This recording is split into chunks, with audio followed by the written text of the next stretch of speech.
अस्सलाम वालेकुम एवरीवन, कैसे हैं आप सब। उम्मीद करती हूँ कि सब खैरियत से होंगे। आज मैं आपसे किनों के छिलकों का ऐसा इस्तेमाल शेयर करने वाली हूँ कि आप खुद इसके रिज़ल्ट से हैरान रह जाएंगे। तो आइए आपको बताना स्टार्ट करती हूँ। सबसे पहले आपने किनों के छिलके ले लेने हैं और छिलके थोड़े फ्रेश ले लीजिएगा और उनको अच्छी तरह आपने धो लेना है। उनके ऊपर डस्ट वगैरह नहीं होनी चाहिए। इस तरह आपने इस तरीके से छोटे छोटे क्यूब्स में उनको काट लेना है। इससे ये होगा कि इनका इस्तेमाल जो है ना ज़्यादा आसान हो जाएगा। तो इस तरीके से आपने इनको काट लेना है। बस आपने छिलके जो है ना वो फ्रेश वाले लेने हैं। तो इस तरह मैंने ये सारे छिलके काट लिए थे। अब आपने कोई बोतल ले लेनी है, पानी वाली बोतल ले लें। अगर आपके पास कोई कोल्ड ड्रिंक वाली खाली बोतल पड़ी है तो वो भी आप ले सकते हैं।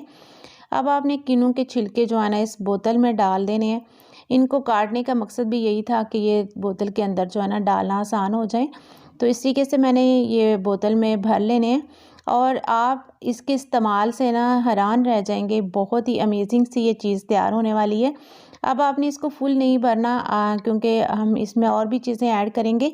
यहाँ पे मैंने 2 टीस्पून जो है ना वो बेकिंग सोडा ऐड कर दिया है। आपने बेकिंग सोडा ऐड करना है, बेकिंग पाउडर नहीं। 2 टीस्पून आपने इसमें शामिल कर देना। अगर आपके पास ये छोटी वाली बोतल है तो इतना ही काफ़ी है। और बाकी आपने इसके अंदर नीम गर्म जो है ना पानी इसमें ऐड कर देना है। यहाँ पे तकरीबन 2 कप जो है ना वो पानी इसमें मैंने ऐड कर दिया था।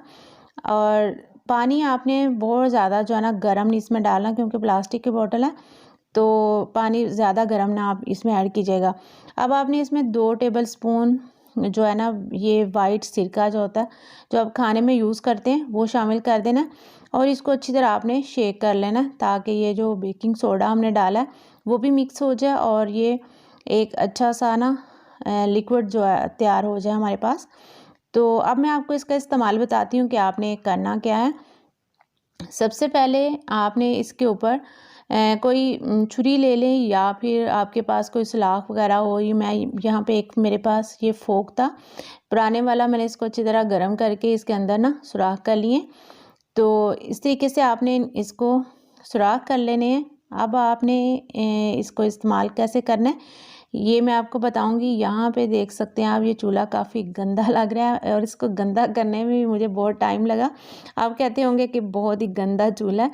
तो मैं आपसे ये इस वजह से ये शेयर कर रही थी गंदा करके कि आप इसको इतने गंदे चूल्हे को भी कितना अच्छी तरह से साफ़ कर सकते हैं। इसके साथ ये जो हम फ़ज़ूल चीज़ समझ के ये किन्नू के छिलके जो फेंक देते हैं इसको आप इस्तेमाल में ला के किस तरह से अच्छे से साफ़ कर सकते हैं। अपने चूल्हे को ना सिर्फ साफ़ करके करेगा बल्कि ये इसको अच्छे से चमका भी देगा। इसके ऊपर मैंने ये थोड़ा सा डाला है और इस स्क्रबर से आपने इसको 1 मिनट के लिए अच्छी तरह से इस तरह रब कर लेना। तो ये देखें फ़ौरन से साफ़ हो जाएगा। कोई भी आपको मेहनत नहीं करनी पड़ेगी। ना इसमें मैंने कोई डिश वॉशर लगाया, बस वो पानी जो उसका बनाया था किन्नू के छिलकों का वो इसके ऊपर बस आपने लगाना है। और ये देखें माशाल्लाह से अच्छी तरह से ये साफ़ हो गया है और बहुत जो है ना चमक भी रहा है।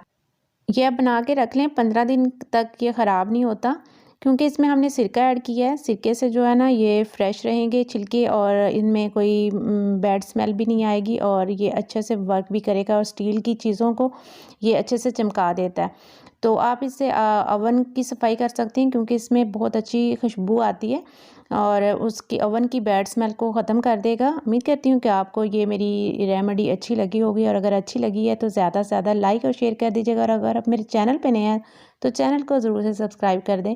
और अगर आपने काउंटर पे चाय वगैरह के कॉफ़ी के दाग लगे हों तो वो भी साफ़ कर सकते हैं इस तरीके से। और ये बहुत ही यूज़फुल रेमेडी है। मिलते हैं नेक्स्ट वीडियो में, तब तक के लिए अल्लाह हाफिज़।